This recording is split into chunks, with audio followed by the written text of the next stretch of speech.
कहिए कैसे हैं आप? किसी के साथ भी लॉयल कैसे रहें? देखिए, ज़िंदगी में अगर हमें लंबे समय तक रिश्तों को निभाना है ना, तो उसमें लॉयल्टी का होना बहुत ज़्यादा ज़रूरी है। अब रिश्ते कोई भी हो सकते हैं, जैसे हमारी पर्सनल लाइफ हो या हमारी प्रोफेशनल लाइफ, रिश्ते कोई भी हो सकते हैं।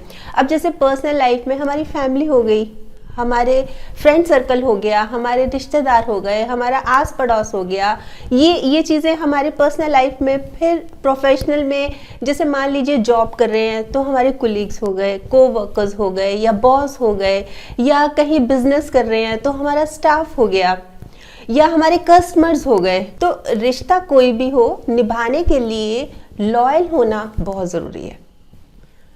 देखिए, ये हमारे लिए भी बेहतर है और हमारी ज़िंदगी के लिए भी बहुत बेहतर है कि हम लॉयल रहें। अब प्रश्न ये उठता है कि कैसे रहें।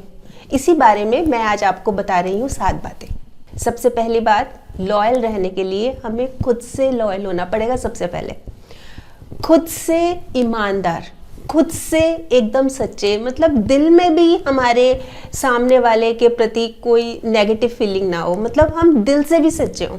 जैसे मैं एग्जांपल देती हूँ कि जैसे 2 दोस्त हैं, तो एक दोस्त दूसरे दोस्त को, मतलब वो ये शो कर रहा है कि मैं तो बहुत ज़्यादा लॉयल हूँ, मैं बहुत ध्यान रखता हूँ तुम्हारा, मतलब इस तरह से दूसरे दोस्त को वो शो कर रहा है। पर जो दूसरा दोस्त है ना, वो अपने पहले दोस्त के बारे में क्या सोच रहा है कि वो समझता है कि उसकी चालाकियाँ मुझे समझ नहीं आती, मैं बहुत खामोशी से देख रहा हूँ उसको अपनी नज़रों से गिरते हुए।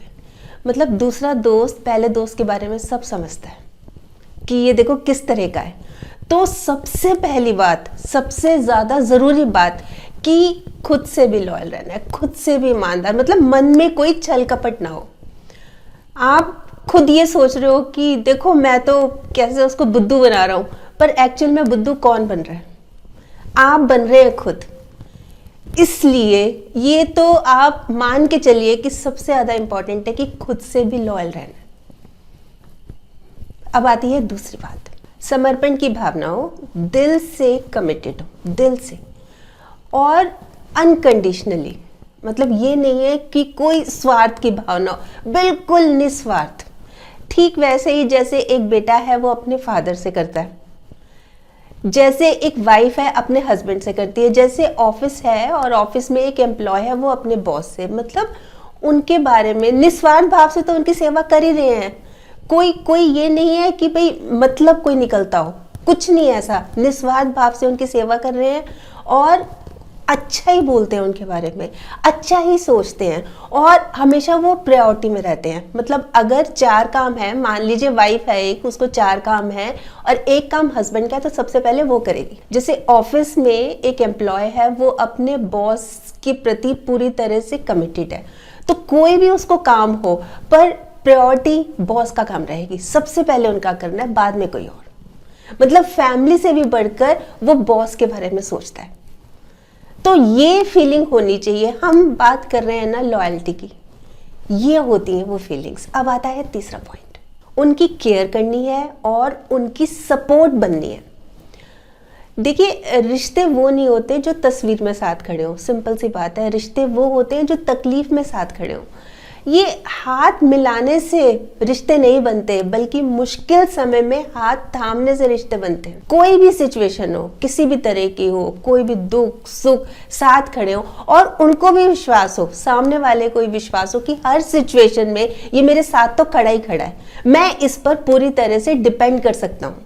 मतलब इस तरह से उनका विश्वास जीतना है, मतलब अपने एक्शंस ऐसे रखने हैं। बार बार बोल के कुछ नहीं होगा, आपको करके दिखाना पड़ेगा कि सामने वाला बिल्कुल ही ये सोचने पे मजबूर हो जाए कि ये तो मेरा, जैसे बोलते हैं ना कई बार, ये तो मेरा लेफ्ट हैंड है, इस तरह से। अब आता है 4th पॉइंट, ट्रांसपेरेंट रहना है। बिल्कुल जैसे होता है ना क्रिस्टल क्लियर, बिल्कुल जैसे उसके आर पार देख सकते हैं ना हम, खुद भी हमें वैसे ही बनना है। बिल्कुल पारदर्शी होता है ना, जैसे कोई चीज़ छिपानी नहीं है, कोई चीज़ झूठ नहीं बोलनी, जो कि आम तौर पर बोल जाते हैं। पर ये जो लॉयल्टी की बात कर रहे हैं ना हम, इसमें ये कंडीशन तो बहुत ज़्यादा ज़रूरी है कि कुछ छिपाना नहीं है। अब जैसे मान लीजिए हस्बैंड वाइफ ही है, ठीक है। हस्बैंड जिस ऑफिस में काम करते हैं ना, वहाँ पर एक लेडी भी काम करती है, उसका एक्सीडेंट हो गया था तो हस्बैंड उससे मिलने हॉस्पिटल गए। अब इसमें कोई दिक्कत थोड़ी ना है कि मिलने गए हैं, अच्छी बात है, चलो कि भाई एक्सीडेंट हुआ, उसका हालचाल पूछने गए। तो घर आके उन्होंने बताया नहीं अपनी वाइफ को, उन्होंने बोला मैं तो ऑफिस से आ रहा हूँ, मिलने गए थे वहाँ पे, लेट हो गए इसलिए। अब अगले दिन वो लेडी जब ठीक हुई, वो जब अपने घर आई तो वो उनके घर भी मिलने गई, उनका थैंक यू करने गई कि आप मुझसे हॉस्पिटल मिलने आए। अब वाइफ सोचने लगी, मतलब बात तो कुछ भी नहीं थी, छिपा दिया ना तो बुरा लगा ना वाइफ को।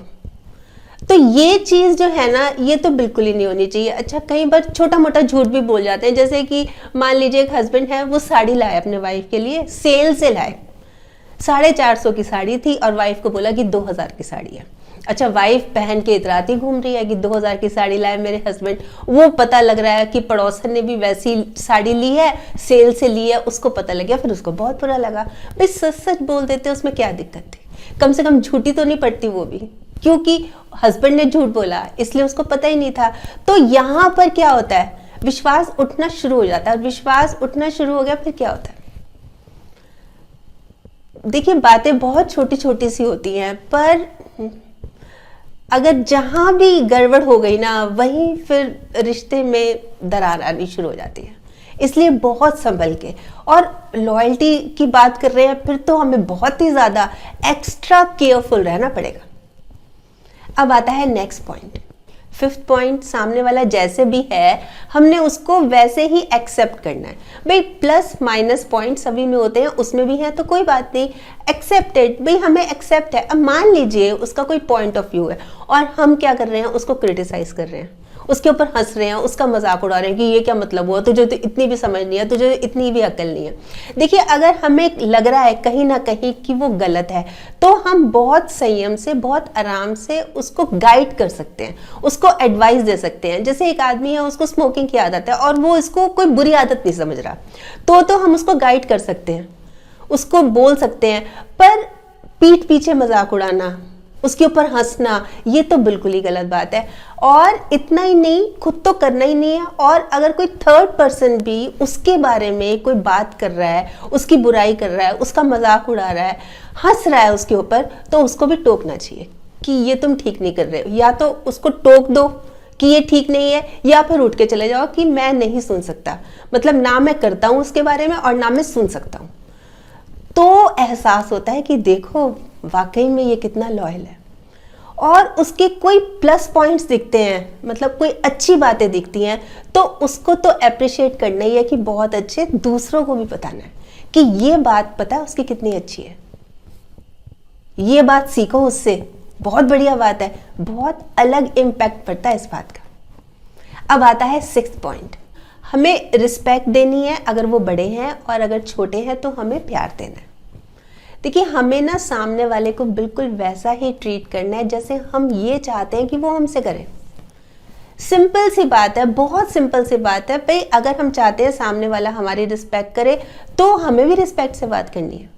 सामने वाला केयर करे तो हमें भी उनकी केयर करनी है, और समान अनुभूति रख के, मतलब मैं उसकी जगह होता तो मैं क्या करता, मैं भी ऐसे ही करता, मतलब इस तरह की फीलिंग। देखिए कुछ रिश्ते ऐसे होते हैं जो मुनाफा तो नहीं देते पर जिंदगी को अमीर बना जाते हैं, तो हमें ऐसे रिश्तों को तो बिल्कुल ही सहेज के रखना चाहिए, उनको खोना नहीं चाहिए। और अगर किसी बात को लेकर, कोई किसी पॉइंट को लेकर कोई जैसे मतभेद हो गया, अभी उनका अलग पॉइंट ऑफ व्यू है, मेरा अलग है, तो कोई बात नहीं, बिल्कुल मैच्योरली बिहेव करना है, मतलब आर्ग्यू नहीं करना, बहसबाजी नहीं करनी, मतलब आराम से उनकी बात सुननी है। ठीक है, उसमें क्या हो गया, उनका अपना पॉइंट ऑफ व्यू है, उनकी अपनी सोच है, उसमें कोई बहुत बड़ा इशू थोड़ी ना है, पर हमने मैच्योरली बिहेव करना है, अच्छी से उनकी बात सुननी है और आर्ग्यू नहीं करना, बहसबाजी में नहीं पड़ना। अब आता है 7th पॉइंट, लॉयल्टी मेंटेन रखने के लिए हमें उनके साथ टाइम स्पेंड करना है, और वो भी क्वालिटी टाइम। देखिए पहले टाइम में क्या होता था, घड़ी होती है ना, घड़ी किसी के पास नहीं होती थी, पर समय सभी के पास था। और आज देख लीजिए, घड़ी बेशक सभी के हाथों में है, पर समय नहीं है। हमें वो समय देना है, अपना कीमती समय उनके साथ स्पेंड करना है।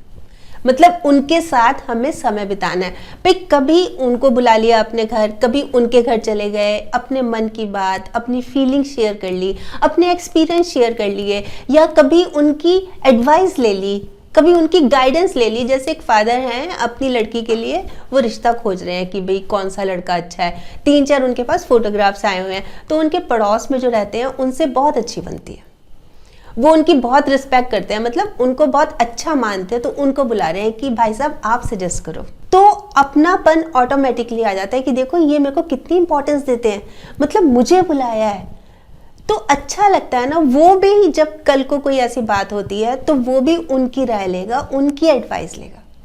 ये गिव एंड टेक वाली बात होती है कि भाई हम कर रहे हैं तो सामने वाला भी जरूर करेगा, पर हम इस भाव से नहीं कर रहे कि सामने वाला करे। ये फीलिंग भी नहीं होनी चाहिए ना, ये भी चीज जरूरी है। देखिए रिश्ता जो है ना वो बारिश की तरह नहीं हो कि बस बरसा और खत्म हो गया। रिश्ता होना चाहिए हवा की तरह, हमेशा आसपास, हमेशा आसपास। और इस बात का कभी मलाल नहीं करना चाहिए कि हमारे जो नए रिश्ते हैं वो नहीं बन रहे। ख्याल हमें इस बात का रखना है कि हमारे जो पुराने रिश्ते हैं ना वो ना टूटे। वैसे आप बताइए आप क्या सोचते हैं, आपके कमेंट्स का मुझे इंतजार रहेगा। और हाँ, अगर आपने मेरा ये YouTube वाला चैनल अभी तक सब्सक्राइब नहीं किया तो प्लीज़ कर लीजिएगा, और इसमें ये जो बेल आइकॉन है ये भी दबा दीजिएगा, ताकि जब भी जैसे मैं कोई वीडियो अपलोड करती हूँ आपके पास नोटिफिकेशन या मैसेज आ जाए। और अगर आपको ये वीडियो अच्छी लगी, आपको लग रहा है कि हाँ किसी और के काम भी आ सकती है, तो प्लीज़ आप इसको शेयर भी ज़रूर कर लीजिएगा।